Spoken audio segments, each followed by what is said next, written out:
ربي زدنا علما وارزقنا فهما اللهم علمنا ما ينفعنا وانفعنا بما علمتنا اللهم فقهنا في الدين وعلمنا التأويل برحمتك يا أرحم الراحمين.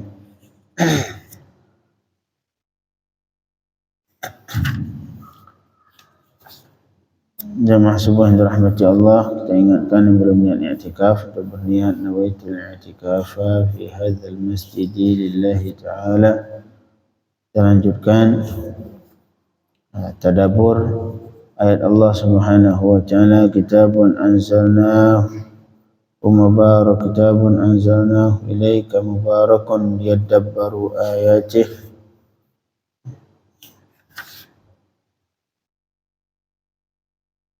Berusaha mentadabbur satu ayat Allah Subhanahu wa taala masih di surah Al-Baqarah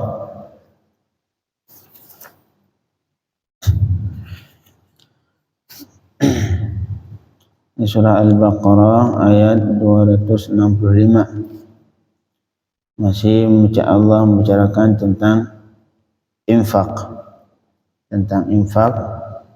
dalam Islam. Seperti yang kita ketahui, ada yang berbentuknya, ada yang sifatnya wajib. Infak sifatnya wajib seperti zakat, ataupun infak untuk kerabat. Orang tua menginfakkan hartanya untuk anaknya yang tidak mampu. Begitu juga anaknya menginfakkan hartanya untuk bapaknya, untuk ibunya yang tidak mampu. Ataupun kalau misalkan ini orang yang tidak mampu, ini anak tidak dimiliki, beliau tidak punya anak, tidak punya bapak, maka yang wajib saat itu, yang bertanggung jawab untuk menafkahi yang tidak mampu tadi adalah keluarganya, keluarga dekatnya, kakaknya, adiknya yang mampu, wajib menafkahi keluarganya yang tidak mampu. Apabila keluarganya juga tidak memiliki, keluarganya semua miskin, semua nggak ada yang sanggup untuk menafkahi ini yang miskin tadi, orang yang tidak mampu tadi, maka saat itu pemerintah yang harus turun tangan. Makanya dalam Islam tidak ada istilah miskin seharusnya. Dalam negara Islam tidak boleh. Miskin adalah kemungkaran. Mungkar yang paling besar yang terjadi dalam Islam adalah kemiskinan dan kefakiran. Makanya yang disebutkan, idza ra'a ahadukum munkaran falyughayyirhu biyadihi. Salah satu mungkar terbesar yang harus dihilangkan dari sebuah negara Islam yaitu kemiskinan dan kefakiran. Makanya kenapa ini fakir disebut mungkar? Karena kadal kafaqru an yakuna kufran.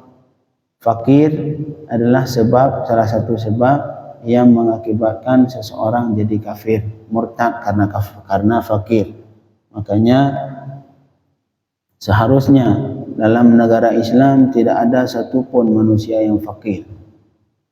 Karena apabila seseorang fakir, maka yang wajib bertanggung jawab kepadanya yang pertama orang tuanya jika masih punya orang tua yang mampu. Kalau misalkan orang tuanya tidak mampu atau tidak memiliki orang tua, maka anaknya jika ia punya anak yang mampu. Apabila anaknya juga miskin ataupun beliau tidak memiliki anak, maka keluarganya, kakaknya, adiknya wajib menafkahi beliau. Apabila beliau tidak memiliki kakak dan adik ataupun punya cuma miskin, fakir sama kayak beliau, maka saat itu yang wajib turun tangan adalah pemerintahan. Diambil dari Baitul Mal, dari kas negara. Apabila kas negara juga masih kosong, maka pemerintah mewajibkan terhadap orang-orang kaya di negara itu untuk menginfakkan sebagian harta mereka untuk menutupi kebutuhan orang-orang fakir tadi. Dan wajib terhadap orang kaya untuk memberikan sebagian hartanya walaupun bukan zakat. Walaupun itu bukan zakat, apabila pemerintah sudah meminta dari orang yang kaya yang memiliki kelebihan untuk menginfakkan sebagian hartanya supaya untuk diberikan ke orang yang tidak mampu, maka saat itu infak saat itu juga infak hukumnya wajib. Jadi infak wajib ada kala berbentuk zakat, ada kalanya berbentuk seperti tadi untuk menafkahi anak kerabat. Yang terakhir apabila ada orang miskin yang tidak terpenuhi, maka wajib terhadap orang yang memiliki kelebihan untuk memberikan sebagian harta mereka untuk menopang kefakiran mereka. Inilah yang seharusnya dilakukan oleh muslim sesama muslim, yang wajib dilakukan oleh negara Islam. Semoga Allahumma ruddana ilaika maraddan jamila. Kita lanjutkan. A'udzubillahi minasyaitonir rajim. Bismillahirrahmanirrahim. ومثل الذين ينفقون أموالهم ابتغاء مرضات الله وتثبيتا من أنفسهم كمثل جنة بربوة أصابها وابل فآتت أكلها ضعفين فإن لم يصبها وابل فطل والله بما تعملون بصير. Di ayat ini Allah membuat perumpamaan infak orang-orang yang berinfak karena Allah Subhanahu wa taala. Di sebelumnya Allah membicarakan tentang perumpamaan orang yang berinfak bukan karena Allah. Yang pertama, infak yang diiringi oleh menyakiti si penerima, menghina si penerima. Yang kedua, infak karena riya. Infak ingin menampakkan bahwa dia itu orang baik, untuk mendapatkan pujian dari manusia yang lain. Itu Allah umpamakan seperti seperti batu licin yang di situ ada debu, kemudian turun hujan lebat. Maka akhirnya apa yang terjadi? Batu ini habis dari debu, bersih. Begitulah ibarat infak yang diiringi oleh adza, menyakiti terhadap si penerima, ataupun menghina si penerima, ataupun infak yang diiringi oleh riya, maka pahalanya habis. Pahalanya semuanya habis. Ibarat batu yang licin, yang memiliki debu, kemudian turun hujan lebat, bersih kembali. Untuk sekarang Allah membuat sebaliknya. Sebaliknya, bagaimana perumpamaan yang berinfak di jalan Allah Subhanahu wa taala, yang infak benar-benar karena Allah Subhanahu wa taala, yang tidak diiringi dalam ketika berinfak menghina ataupun menyakiti si penerima, yang tidak berkeinginan untuk mendapatkan pujian dari manusia. Kata Allah, wa mathalul ladzina yunfiquna amwalahum. Dan perumpamaan nafkah orang-orang yang berinfak harta mereka, ibtigha'a mardatillah. Ini tujuan mereka. Yang mereka berinfak harta mereka, yang pertama tujuannya ibtigha'a. Ibtigha'a artinya talaba, mencari. Ibtigha'a ay talaba. Arti karena mencari keridhaan Allah Subhanahu wa taala. Tujuannya ketika berinfak untuk mencari ridha Allah Subhanahu wa taala. Yang kedua, wa tathbitan min anfusihim. Dan untuk menguatkan dari jiwa-jiwa mereka. Artinya ay tahqiqan lis-sawabi alaih. Yang pertama, tujuan untuk mendapatkan ridha Allah. Yang kedua, tujuannya untuk mendapatkan pahala dari sedekah. Jadi itulah tujuannya. Yang pertama, mendapatkan ridha Allah. Yang kedua, untuk supaya Allah mendapatkan pahala dari sedekah yang ia lakukan tadi. Ini dua. Itu perumpamaannya, kata Allah Subhanahu wa taala, kamatsali jannatin bi rabwatin asabaha wabil. Itu sama persis seperti perumpamaan sebuah jannah. Jannah artinya bustan kebun. Misalkan ada sebagian kitab ulama menamakan bustanul arifin, kebun-kebun orang yang ma'rifah kepada Allah. Bustan. Kamatsali jannatin, seperti perumpamaan sebuah kebun. Nah, ini orang-orang infak yang benar karena Allah. Infak mereka ibarat kebun. Kamatsali jannatin bi rabwatin. Ini rabwatin khilaf ahli qiraat. Sebagian qiraat baca rubwatin. Kalau enggak salah Imam Nafi' qiraah Imam Nafi' membaca kamatsali jannatin birubwatin, rubwatin. Tapi hafaz yang kita baca, yang biasa kita baca qiraah birubwatin, rabwatin fathah ra. Makna rabwatin ay makanin murtafi'in mustawin. Itu makna rabwah. Rabwah adalah tempat yang tinggi, yang rata, artinya dataran tinggi. Dataran tinggi. Kalau sekarang mungkin dataran tinggi di mana? Di puncak, di gunung-gunung. Dataran tinggi yang di situ apa namanya, daerah dingin. Kemudian apa saja yang ditanam bakal tumbuh di situ. Jadi ibarat sebuah kebun yang terdapat di tempat dataran tinggi yang rata, lurus. Kemudian apa yang terjadi? Asabaha wabil, yang menimpa akan kebun tadi oleh wabil. Wabil kemarin arti wabil adalah matarun, hujan yang lebat. Jadi kena diturun hujan. Apa yang terjadi ketika tanaman, kebun, tanaman di tempat daerah tinggi, daerah dingin, kemudian turun hujan, apa yang terjadi? Fa'atat ukulaha dhi'fain. Maka kebun tadi akan memberikan buah-buahnya, ukulaha ay thamaraha, buah-buahnya dhi'fain, 2 kali lipat.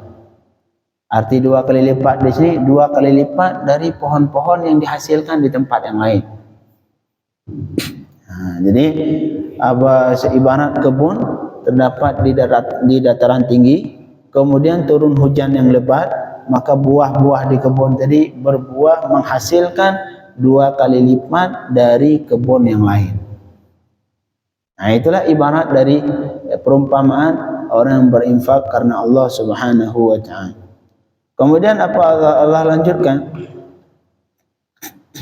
Fa illam yusibha wabil, maka jika tidak mengenai kebun tadi oleh hujan lebat, wabil faqat, maka minimal akan turun hujan yang ringan, rintik. Daerah tinggi, kemudian di situ memang sudah dingin, ketika turun hujan, walaupun hujan rintik sudah cukup, bakal berbuah dia. Beda halnya daerah panas, itu butuh air banyak. Fa illam yusibha wabilun faqat, maka jika tidak menimpa akannya oleh hujan yang lebat, minimal faqat, akan cukup menimpa oleh hujan yang ringan, hujan rintik. Cuman apakah itu cukup? Wa yusibuha wa yakfiha, dan cukup hujan yang ringan tadi, hujan yang sedikit tadi mencukupi untuk tanaman yang terdapat di kebun di dataran tinggi yang dingin. Artinya ada karena lirtifaiha, karena memang daerah itu adalah daerah yang tinggi, dingin, walaupun hujan sedikit cukup, bakal tetap berbuah. Makanya di sini tasmur wa tasqu kathural matar amqal. Artinya al-ma'na tasmur wa tasqu kathural mataru amqalla. Jadi kebun yang terdapat di dataran tinggi, dia itu tetap akan berbuah dan menghasilkan buah yang banyak, akan bertambah buahnya, bertambah banyak. Kathural matar amla, apakah hujannya banyak atau tidak. Inilah perumpamaan sedekah karena Allah Subhanahu wa ta'ala, ibarat kebun di dataran tinggi yang dia di situ tidak dipengaruhi oleh banyaknya hujan atau sedikitnya hujan. Buahnya tetap banyak, hasilnya tetap banyak, terus bertambah walaupun hujannya cuman hujan yang sedikit. Karena memang dia di tempat yang tinggi, yang dingin. Maka fakadzalika nafaqatu man dzukir tazku indallah kathurat amla. Di sinilah terletak perbandingan, persamaannya. Maka begitulah nafkah orang-orang yang bernafkah karena Allah. Infak ataupun sedekah orang-orang yang ketika berinfak karena Allah dan ingin mendapatkan pahala dari Allah, maka infaknya tazku indallah, bakal bertambah berganda-ganda, berkali lipat di sisi Allah Subhanahu wa ta'ala, bertambah banyak di sisi Allah Subhanahu wa ta'ala. kathurat am qallat, baik sedekah itu sedikit atau banyak. Makanya wajar seperti yang kata Rasul sallallahu alaihi wasallam, infak para sahabat 1 mud atau setengah mud. 1 mud seukuran 8 gram, 8 on sampai sekilo, atau setengah mud seukuran 4 on, itu lebih baik dari infak kalian 1 gunung Uhud emas. Infak kita 1 gunung emas seukuran 1 gunung Uhud berapa ton? Taruhlah 20 juta ton. Itu kata Rasul tidak akan sama dengan 1 mud makanan yang diinfak oleh para sahabat. Ini penyebab kenapa? Karena ikhlas yang mereka miliki lebih luar biasa. Ikhlas yang mereka miliki luar biasa. Maka sehingga di sini kata Allah, maka itu infak, orang yang berinfak karena Allah ibarat kebun tadi. Turun hujan banyak, turun hujan sedikit, maka buah mereka, kebun mereka itu terus berbuah, terus menghasilkan buah yang banyak, walaupun cuma hujan yang sedikit, karena memang tinggal tempatnya di tempat yang di dataran tinggi yang dingin, yang tidak terlalu membutuhkan hujan. Begitulah ibarat infak yang karena Allah Subhanahu wa taala terus bertambah di sisi Allah, berlipat ganda di sisi Allah. Apakah infak itu sedikit ataupun infak itu banyak. Jadi yang patokannya bukan banyak sedikit, tapi ada keikhlasan atau tidak ikhlas. Tapi berusaha, sudah ikhlas bukan udah saya ikhlas 1000 aja, tidak, berusaha nambahin tapi berusaha ikhlas. Jadi yang paling baik banyak dan ikhlas. Banyak tapi ikhlas dan ikhlas, ini yang paling baik, yang paling baik. Berusaha memperbanyak tapi berusaha juga untuk ikhlas. Tapi kita jangan tertipu oleh iblis, laknatullah alaih. Kata iblis, ngapain infak, memang enggak bakal ikhlas. Enggak, infak dulu. Infak aja dulu walaupun enggak ikhlas.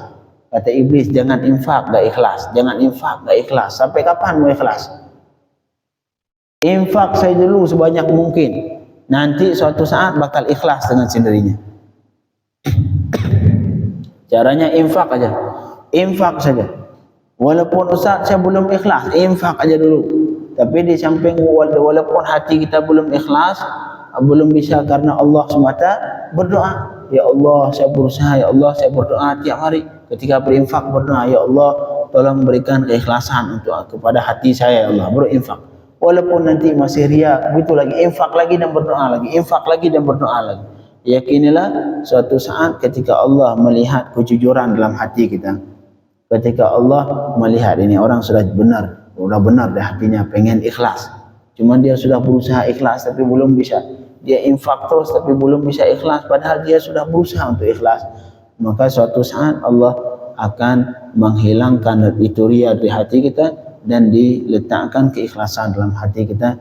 Maka berusaha infak aja dulu, infak saya sebanyak mungkin, dan berusaha dan juga berdoa kepada Allah untuk mendapatkan keikhlasan. Entar suatu saat Allah akan memberikan keikhlasan yang kita inginkan.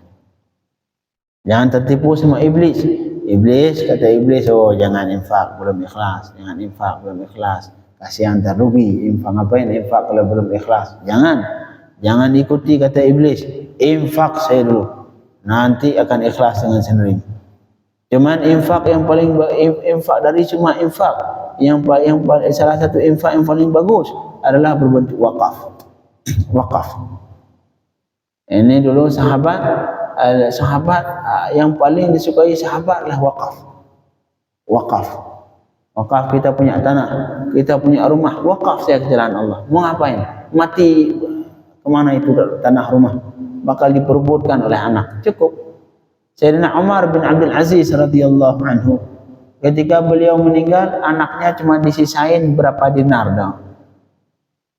Cuman dibekali oleh ilmu kepada mereka.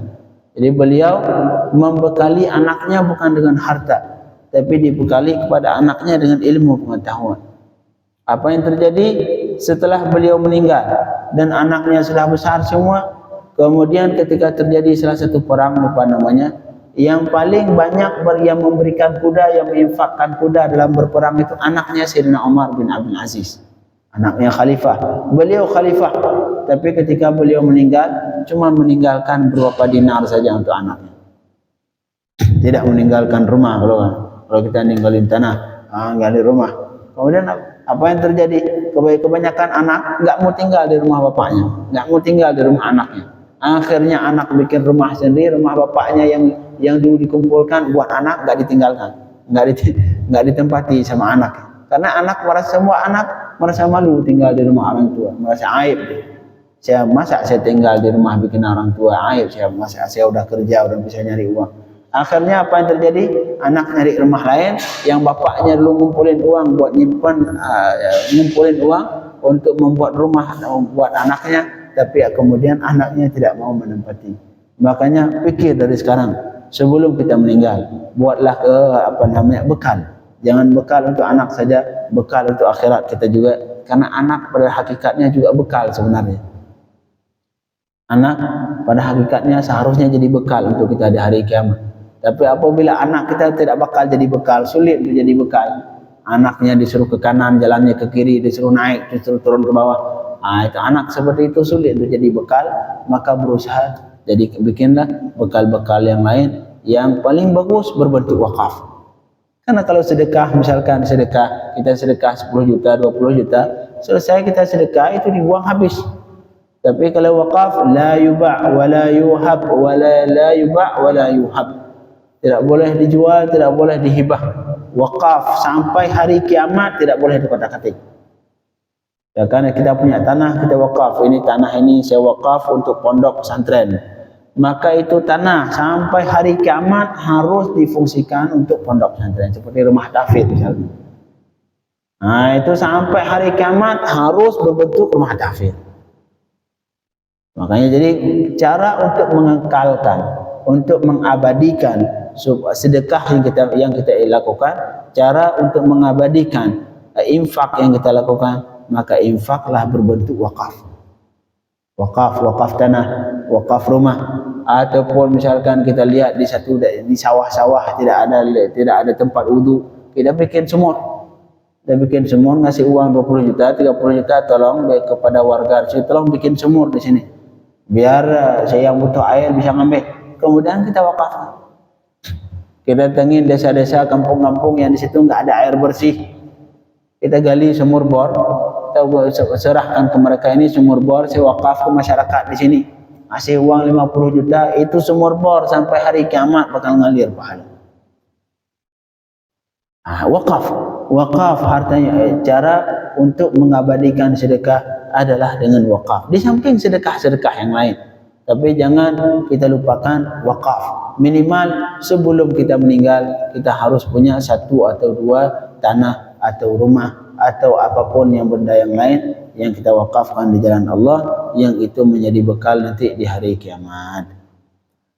Jadi sekali lagi, orang yang menginfakkan di jalan Allah Subhanahu wa taala, perumpamaan seperti ini. Yang infak karena mencari ridha Allah dan untuk mendapatkan pahala dari Allah, seperti ibarat kebun di dataran tinggi yang dingin, yang di situ apakah turun hujan banyak atau tidak banyak, yang buahnya tetap banyak, menghasilkan buah yang sangat banyak.